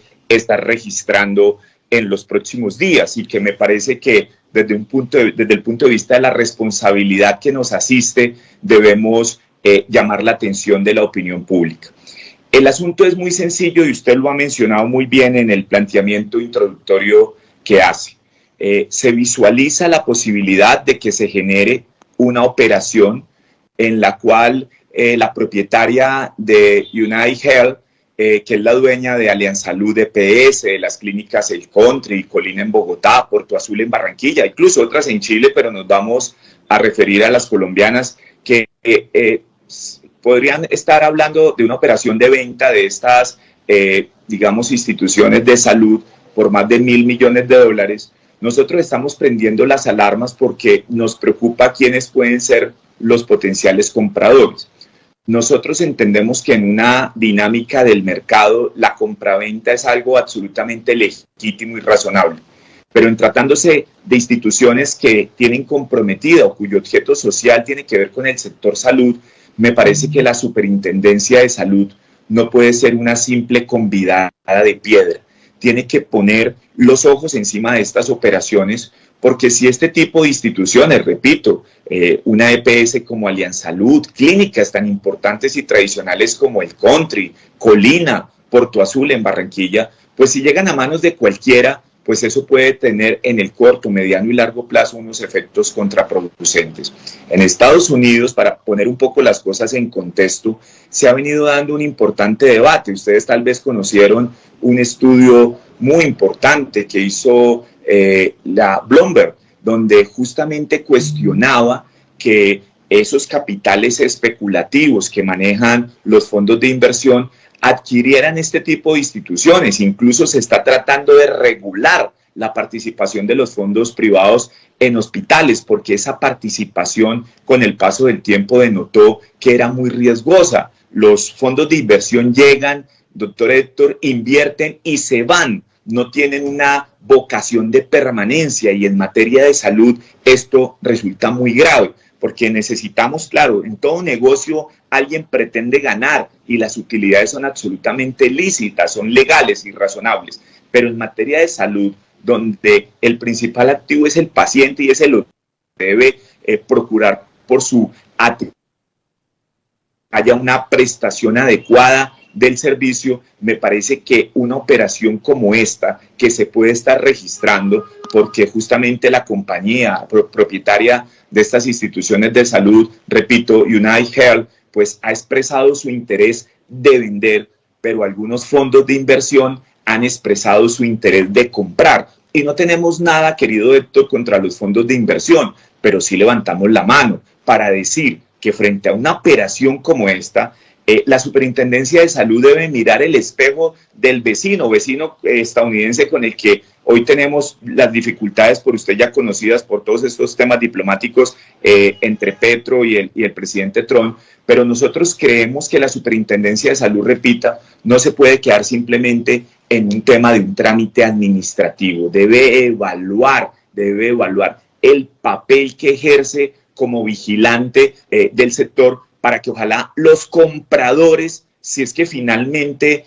los propietarios de estas instituciones de salud venden, sean operadores con verdadera vocación de servicio, con vocación de largo plazo, que no lleguen a comprar para reducir estas instituciones, exprimirlas, despedir personal, sacar unos recursos, acabar con sus activos y luego partir, dejándonos en peores condiciones de las que estamos. Yo redondeo esta idea recogiendo, doctor Héctor, una expresión que usted formuló en la introducción que hizo a la pregunta. Usted hablaba de que ha sido víctima de este sistema, y sin pretender politizar ni profundizar en los temas de salud, porque este tema tiene un contexto de alguna manera también económico, lo que yo quiero decir es que acompaño la idea de que antes de que este gobierno llegara, pues el sistema no era perfecto, habían dificultades, habían múltiples problemas, y de hecho el sistema de salud demanda ajustes, pero el sistema de salud sí era mucho mejor de lo que es hoy, porque es que la filosofía del presidente Petro es que para arreglar la pared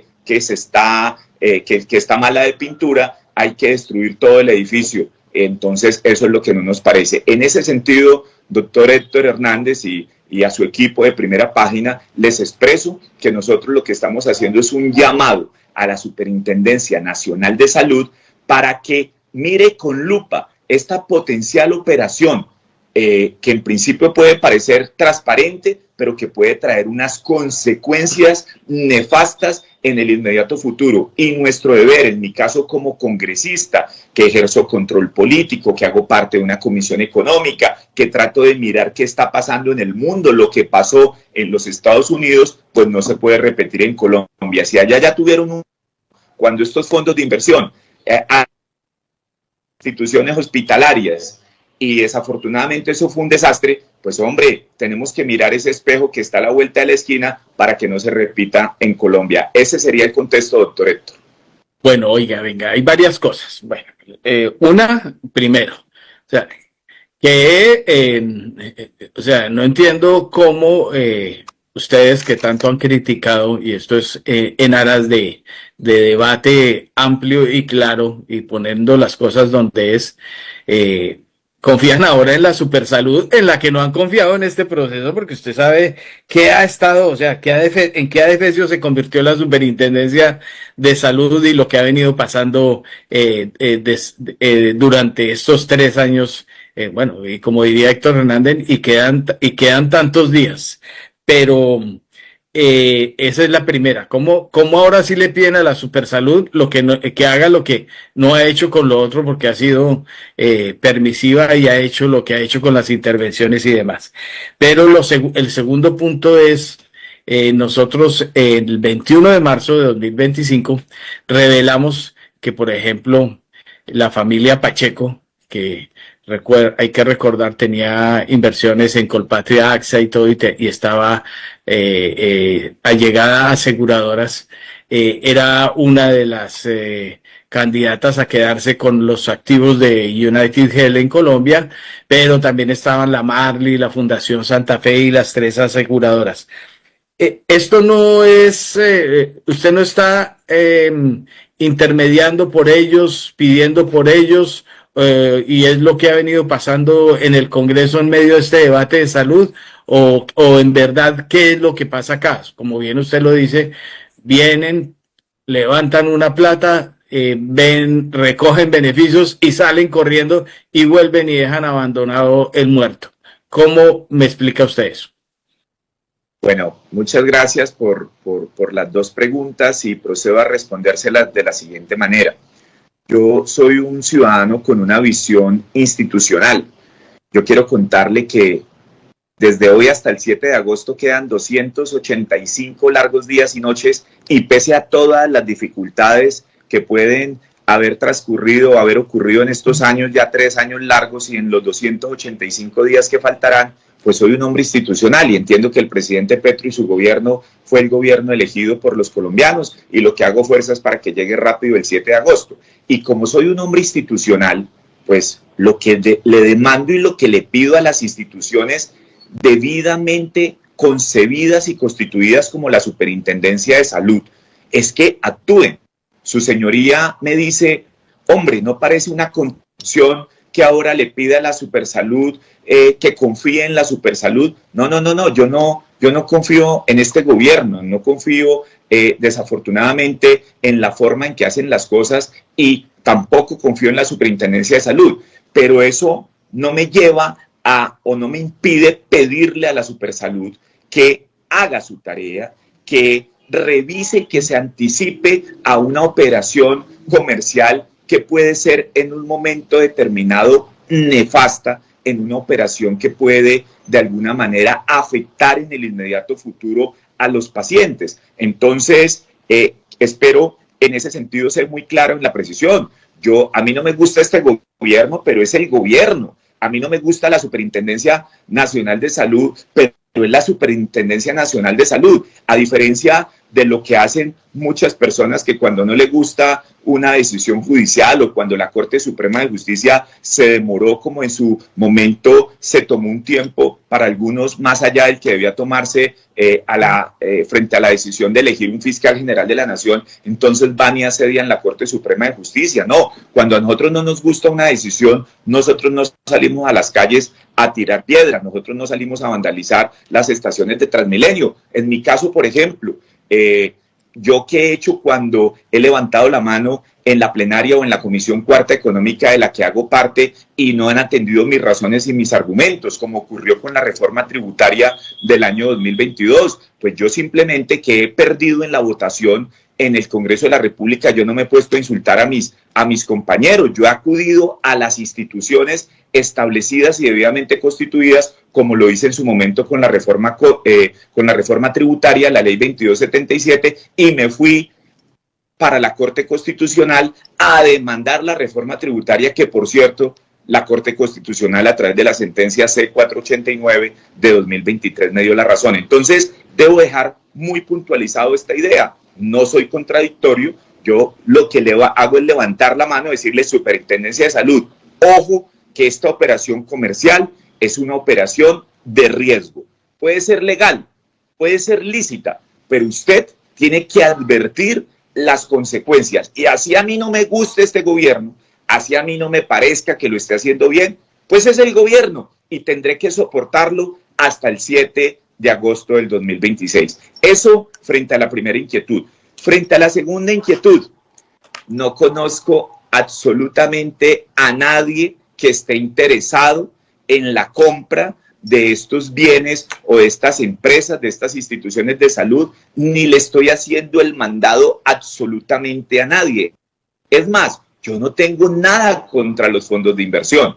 Lo que estoy tratando de decir en esta operación que, repito, puede ser legal, puede ser lícita, pero que yo estimo no es conveniente, no es ideal, lo que yo estoy tratando es de, prendiendo las alarmas, anticiparnos a algo que, por cierto, no me estoy inventando. Los Estados Unidos ya están pensando en un marco regulatorio porque advirtieron las dificultades que hubo cuando unos fondos de inversión, como podría ocurrir en Colombia, adquirieron algunas instituciones hospitalarias, estuvieron un muy corto tiempo allí y tan pronto vieron la oportunidad, vendieron, prácticamente desarticulan sus activos, emprenden, porque es que un fondo de inversión, para cualquier ciudadano que nos escuchen, y yo no soy un experto economista, yo soy un abogado con algunos conocimientos de derecho constitucional, de derecho tributario, pero cuando un fondo de inversión, cuando cualquier ciudadano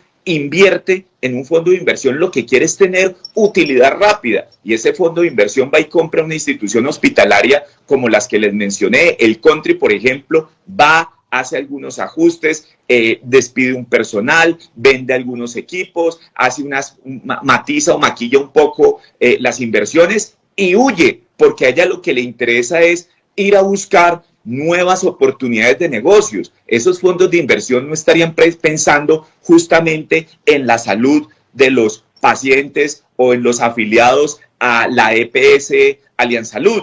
Ellos tienen una vocación de ganar, ganar, ganar. Y eso es absolutamente legítimo, pero yo creo que estoy en mi derecho, más allá de ser congresista, como ciudadano, de advertir esta situación, y pues no por ello aspiro a que se me trate de identificar como con las cosas que usted quizás denunció el 21 de marzo del 2025, con una familia que su merced mencionó como la familia Pacheco, porque yo no tengo ningún vínculo, ninguna relación, no tengo ningún interés, a nadie le estoy haciendo ningún mandado, de una manera clara, transparente, respetuosa, sin satanizar, repito, a los fondos de inversión, a los que respeto, ejercen una actividad absolutamente lícita y legal. Pero lo que yo digo es que me parece muy riesgoso que este tipo de operaciones se materialicen con el sector salud. Ya tenemos bastantes problemas con las políticas erráticas de este nefasto gobierno del presidente Gustavo Petro en materia de salud, para ponerle una más. Eso sería lo que le plantearía. Oiga, doctor Carlos Eduardo, obviamente que no le estoy diciendo exactamente eso, pero le estaba tratando de explicar el interés de lo que hay en este punto. Venga, usted tiene algunos datos de cómo, del impacto, por ejemplo, en una clínica como la Country, que es una de las clínicas por las que uno se quita el sombrero en Colombia. Bueno, allá nació mi nieto, pero el impacto de cambio de manos, de inestabilidad y demás que puede provocarse ahí, ¿usted lo tiene medido? Pues, digamos, con exactitud y con la precisión que quisiera, no, le puedo decir que la operación en principio se calcula en aproximadamente $1.000 millones, que no es una operación despreciable. Uno podría preguntarse por qué sus propietarios, una compañía como United Health, está pensando en vender algo. Créame que algo no le está pareciendo y algo no le está gustando de las cosas como se está manejando el sistema allá. Pero alguien me podría contraargumentar, y entonces, ¿por qué un fondo de inversión, si es tan mal negocio, quiere o puede comprar? Tendrán sus lógicas económicas que yo no alcanzo a identificar con absoluta plenitud. Pero créame, las EPS hoy por hoy tienen dificultades, hoy por hoy el sistema tiene dificultades, muchos, por no hablar, por no profundizar en materia de medicamentos, que era también un tema que su señoría mencionaba, la dinámica ha demostrado que el sistema su crisis se ha profundizado. Repito, Petro no encontró el país de las maravillas y menos en materia de salud, pero sí encontró un país mucho mejor del que va a entregar, si es que lo entrega. Hoy la noticia con la que amanecimos es otra vez el embeleco de una constituyente, y en ese orden de ideas nosotros tenemos que entender que aunque el sistema tiene dificultades y pues tenemos que tratar de hacerle las cirugías que resulten necesarias, no podemos, por un lado, profundizar las heridas para mejorar al paciente, y por otro lado, no podemos contribuir generando escenarios donde una operación comercial, como podría ser la venta por parte de United Health a un fondo de inversión, que de antemano podemos llegar a la conclusión de que va a ser una operación muy riesgosa. Es que si estos fondos de inversión llegaran con una vocación de prestación del servicio, de estabilidad en el tiempo, a decir, vamos a estar 20 años con este negocio y qué bueno que también tengan utilidades, aunque esa no debería ser la filosofía en el sector salud, pues vaya y venga. Pero créame que lo que hace un fondo de inversión es llegar, comprar barato. Quizás la compañía United Health tendrá algunas prioridades en este momento, alguna razón especial en Colombia puede tener para querer vender. Quizás venda barato, el fondo de inversión compra y a la vuelta de 1 o 2 años vende, cuando de golpe se han deteriorado muchas más las condiciones de los pacientes que están afiliados, por ejemplo, a la EPS Allianz Salud, o que reciben los servicios en clínicas como el Country, como Colina, en Bogotá, como Puerto Azul, en Barranquilla. Y en ese orden de ideas, lo que yo digo es, prestémosle atención a esto. Superintendencia de Salud, no sea un convidado de piedra frente a esta situación. Advertimos las dificultades que se pueden estar generando. Y ahí sí, como decía mi madre, después del ojo afuera no hay Santa Lucía que valga. Después de que la operación esté hecha y cuando ya en 2 años la situación esté mucho más compleja, el servicio de salud que prestan estas instituciones se haya deteriorado y al fondo de inversión le importe muy poco, porque su principal compromiso no es con los pacientes, sino con los inversionistas, pues ahí estaremos en peores dificultades de las que ya estamos en la actualidad. Bueno, vea, les oigo, les leo última hora como les advertimos. Lamentamos comunicarte que tu vuelo con destino a Bogotá fue cancelado por condiciones climáticas adversas en la ciudad de origen o destino. Estamos trabajando para darte una solución.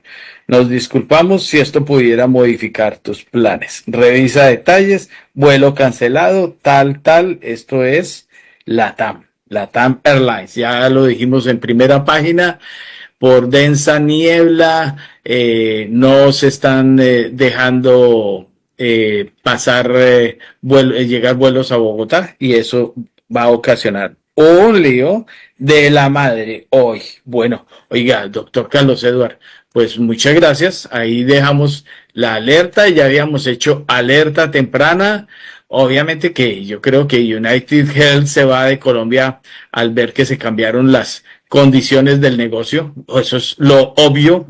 No les están girando a las EPS, no les están pagando. Obviamente que cuando el negocio se deteriora, pues ya las ganas de seguir no están, y como usted bien dice, no debiera ser, no, eso es falso. Lo decía yo más temprano aquí con el famoso negocio de la silla vacía y de lo que está pasando con el corte de ayuda de la USAID a Colombia. Los medios de comunicación somos negocio, las empresas de salud son negocio. Entonces, no vengamos con cuentos. Entonces, Oiga, doctor Carlos Eduardo, muchas gracias y muy importante lo que usted está denunciando. No, le agradezco, señoría, por esta maravillosa oportunidad.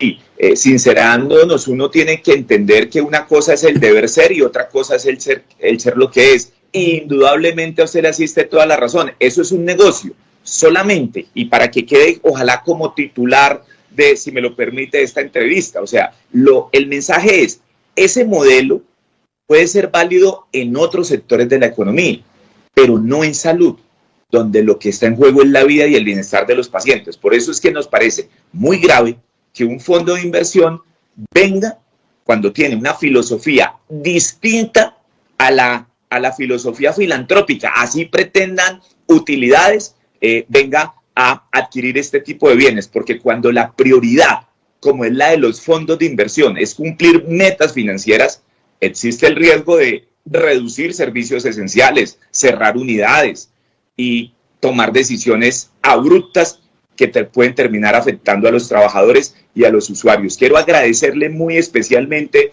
por esta invitación, muy atento. Quiero que no olvide que hago parte de una comisión económica, asumimos una posición muy clara en relación con el presupuesto general de la Nación, que se aprobó la semana pasada desfinanciado, y ahora se viene la discusión de la reforma tributaria. Muy atento cuando su señoría quiera y considere que sea oportuno hablar de todos estos temas. Dios le pague por la invitación, valoro la misma y por supuesto mi gratitud a usted, a todo su equipo de trabajo, al doctor Héctor Hernández, y gracias por supuesto y mi saludo muy especial para quienes lo siguen a esta hora. Bueno, tenemos el mismo problema con Héctor, ¿de qué nos llama? Los Héctores tenemos el mismo problema, que un día soy Hernández y otro día Rodríguez, pero bueno, estaba hablando con Héctor Mario, pero bueno, tranquilo Carlos Eduardo, muchas gracias por atender la invitación, un tema muy clave, negocios son negocios. Entonces, esa es la historia.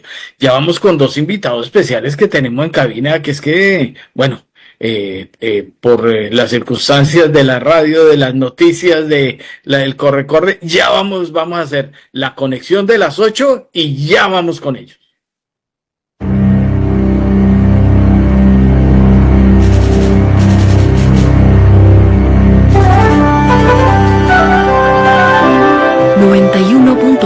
Javeriana Estéreo, Bogotá. HJKZ. Sin fronteras.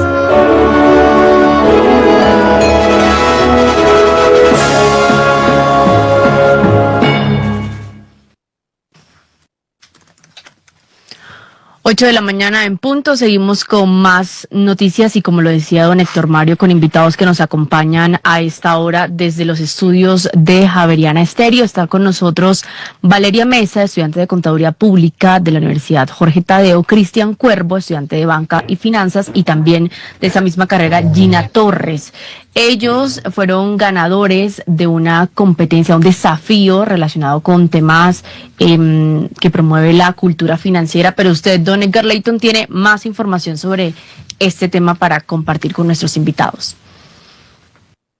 Pues efectivamente, Kiara y oyentes, el equipo de la Universidad Jorge Tadeo Lozano obtuvo el segundo lugar en la semifinal regional del desafío FinTech, FinClash 2025. El grupo de la Facultad de Ciencias Económicas compitió contra 15 instituciones de educación superior en el concurso organizado por el autorregulador del mercado. Esta es una competencia que busca promover el desarrollo de habilidades analíticas y la aplicación de herramientas financieras en contextos ya reales, pero que estamos invitados quienes nos cuenten en qué consiste el concurso y cómo lograron destacarse entre las demás universidades, porque esto fue una competencia entre universidades de la región central. Bienvenida Valeria, bienvenida Gina y Cristian. Entonces cuéntenos, Valeria, cómo logra destacarse la Universidad Jorge Tadeo frente a las otras 15 universidades. Bueno, primero que todo, muy buenos días.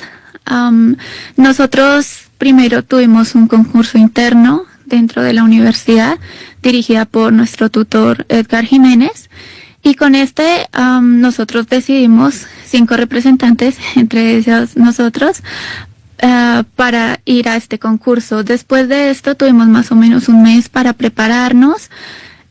Nosotros como equipo nos dividimos cada uno en enfocarnos en cada uno de los temas que sabíamos que iban a entrar dentro de este concurso de la AMB, y hacíamos nuestros estudios individuales, pero también los complementábamos con estudios globales, porque sabemos que una de las principales preguntas y temas más importantes de este concurso era como tal la autorregulación y la regulación, pero también habían temas como matemática financiera, también sobre riesgos y administración de portafolios. Entonces creo que nuestra organización, al seguir, y nuestro compromiso también individual de poder estudiar cada uno en nuestros tiempos, fue lo que nos llevó a este éxito. Bueno, acaba de abrir el dólar, vamos con Gina ya, pero Kiara, denos datico rápido del dólar y seguimos con Gina de una vez. A esta hora, abren los mercados en Colombia. El dólar en Colombia inicia operaciones durante este jueves en 3.908 pesos. Se mantiene estable frente al cierre que tuvo el spot del miércoles, que fue también bajo este mismo precio. 3.908 pesos el dólar en Colombia durante el inicio de operaciones de este jueves 23 de octubre, don Héctor. Bueno, Gina Torres, nuestra invitada. Cuéntenos la historia. Bueno, buenos días para todos. Muchas gracias por el espacio y pues bueno, efectivamente, como lo cuenta Valeria, tuvimos tiempo para estudiar. Cada uno, creo que pues el compromiso y el tema para poder garantizar pues este éxito. Pues no quedamos de primer lugar, pero estamos muy contentos del nivel que tenemos y sobre todo el compromiso que desde la universidad con el profesor Edgar también nos ha enseñado. Le sacamos bastante tiempo pues en medio de nuestras tareas diarias dentro de nuestros trabajos y la universidad. Es un concurso pues que las preguntas son del examen de operador o de asesor que hace la AMB. Entonces pues fue una experiencia muy chévere en darnos una primera mano de cómo son estas preguntas y cómo funciona realmente el mecanismo de estos exámenes. Gracias, Gina. Y Cristian Cuervo, también estudiante de banca y finanzas como Gina. Buenos días para todos. Bueno, pues pienso que algo que nos ayudó mucho fue tener varias carreras en el momento de concursar, el compromiso de nuestros compañeros y que nos logramos complementar unos con otros. Finalmente, esta prueba es muy integral, abarca muchos campos y pienso que nos fue bien. Tuvimos 13 de 14 preguntas. Quizás un tema de nervios o falta de suerte, pero en términos generales es una entrada al mundo de las finanzas a todos los que queremos certificarnos con la AMB. Es una experiencia muy satisfactoria ver el nivel en el que estamos a nivel de regional, a nivel central. Bueno, gracias, hombre. Pues como dije, se nos apretó el cronograma y ya estamos, y para no haber hecho ir en vano a Nelson Vera y a nuestro otro analista. Nelson, su despedida, pero tiene 1 minuto y medio nada más, ¿no? Bueno, perfecto. Ya que Kiara estaba mencionando los temas del dólar, ya se va a acabar el año. Y en estos temas del dólar yo creo que le hemos parado demasiada atención a la devaluación del dólar en el margen. Entonces, en el margen el dólar se ha devaluado. Se habla mucho de la devaluación nominal del índice de TXY, del dólar contra las principales monedas del mundo, y eso es más o menos 10%. Pero uno no puede perderse en las ramas del bosque. Cuando uno mira los últimos 20 años, dado el sobredesempeño tanto del sector real americano contra todas las economías desarrolladas, y ustedes, muchachos que están estudiando los mercados financieros, de los mercados de capitales americanos contra todos los mercados de capitales, lo que ha hecho el dólar durante los últimos 20 años es apreciarse de manera sostenida. Entonces, y cuando uno mira la tasa de interés real, ha sido aún mayor, que es lo que en últimas termina afectando los balances comerciales y las exportaciones y las importaciones. Entonces tenemos apreciaciones, digamos, acumuladas que sobrepasan en varios órdenes de magnitudes esas devaluaciones marginales del 10%. Y en el tasa de interés real es algo similar. Esto para decir que en niveles el dólar no está en ningún sentido de la palabra débil ni nada por el estilo, ni se va a estar testeando, como también se está diciendo mucho, la dominancia del dólar, que viene en el margen también descendiendo, mayor diversificación de las reservas de los bancos centrales, pero que el dólar vaya a perder tanto su estatus de dominancia, o como que el dólar va a entrar en una senda acelerada de depreciación, no lo sabemos. Sí, no sabemos si este es un inicio de otro ciclo de liquidez global, porque ya mencionamos cómo las tasas de interés no sabemos si se van a poder seguir reduciendo por la inflación. Yo diría un poco más de sindéresis y ponderación en el análisis cambiario, en que se ha devaluado el dólar 10%, puede ser el inicio de un ciclo de liquidez y que está muy ligado al apetito por riesgo, pero sí tengamos en consideración que el dólar no ha hecho más que apreciarse durante los últimos 20 años, y si uno va y dice, le muestra a la tía y le dice, tía, es que el dólar está baratísimo, no ve que el mundo se va a acabar porque llegó Trump y el dólar no ha hecho más que perder valor, y su tía, ¿qué le diría? Mijo, pero hace 15 años el dólar estaba a 3.000. Sí. Y está más cerca de 4.000. Usted debería ir allá y ver sus sendas de tasa de cambio real y tasa de cambio nominal, no solamente de los últimos 3 trimestres. Muy bien, y también para ir cerrando, Edgar Álvarez, que nos acompañó durante esta jornada, director de inteligencia competitiva de Coasmedas. Cierre para esta jornada. Sí, un cierre rápido igual. Muchísimas gracias por invitarme también, muy expertos ustedes, y espero acompañarlos más. Yo estoy de acuerdo en algunas cosas y en otras no. Yo creo que hay que mencionar que el dólar ha mostrado un piso en la historia reciente alrededor de los 3.740 en el último año y medio. A mí me llama mucho la atención, de hecho, que durante los meses de febrero, marzo y abril de 2024, no sé si recuerdan ustedes, ese nivel funcionó como una base sólida de soporte y muy alineada de XY de 99. Y ahorita, si vemos, estamos en 98, 99 en estos días, en el momento actual. En los días recientes, y como reacción a la noticia de carácter político y regulatoria, la divisa llegó a tocar un piso intradía cercano a los 3.770, si mal no recuerdo, fue hace 3 días, donde volvió a escalar gradualmente hacia una franja de los 4.000. Ahí es donde estamos de acuerdo con el estimado Nelson. Si eliminamos los efectos de la distorsión temporal, como la influencia de los fondos privados de las pensiones AFP, que al vender activos en dólares generan una presión bajista, lo que dicen los analistas, y estoy de acuerdo, y también el impacto externo de un supuesto debilitamiento del DXY, el tipo de cambio en Colombia debería mantenerse estable en torno a los 4.000 pesos. Y es el estado natural, ¿no? Entonces, eso demuestra también que, a pesar de todas estas distorsiones, sigue habiendo una economía dinámica que en teoría cerraría con un PIB entre el 2.3%, y pues ese sería como un ajuste de los mercados de capitales y el ajuste de tasas, ¿no? Termino con una gestión muy responsable también del Banco de la República, que no ha decidido bajar tasas de interés, y uno esperaría que terminaría en el 9.25. Bueno, ahí está.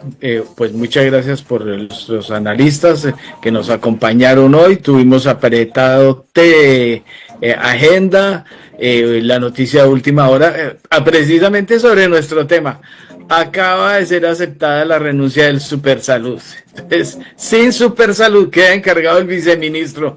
Entonces, quedó lindo esto, ¿no? El sector de salud al garete, yo sin medicamentos, porque la nueva EPS entrega a cuentagotas, y bueno, ahí tenemos la historia. Y el aeropuerto del Dorado con operaciones restringidas por niebla. Muy lindo el panorama, doña Kiara.